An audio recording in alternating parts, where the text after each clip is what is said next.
Në një botë ku ekonomitë përballen me kriza të njëpasnjëshme dhe tregjet globale luhaten, ari mbetet një nga shtetet më të sigurta dhe më të vlerësuara për të mbrojtur pasurinë kombëtare.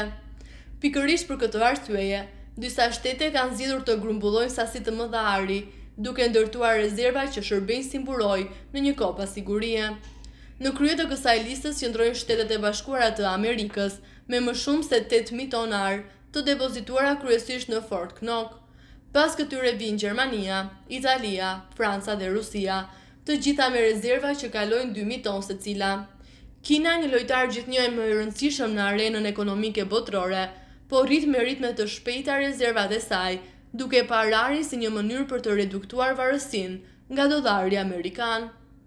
Ekspertët thonë se ari nuk është thjesht një simbol i pasurisë, por një strategji afatgjatë për të ruajtur fuqinë ekonomike dhe për të përballëzuar goditje të papritura. Në një botë ku gjithçka ndryshon me shpejtësi, ari mbetet një kartë e sigurt për ata që luajnë fort në skenën globale.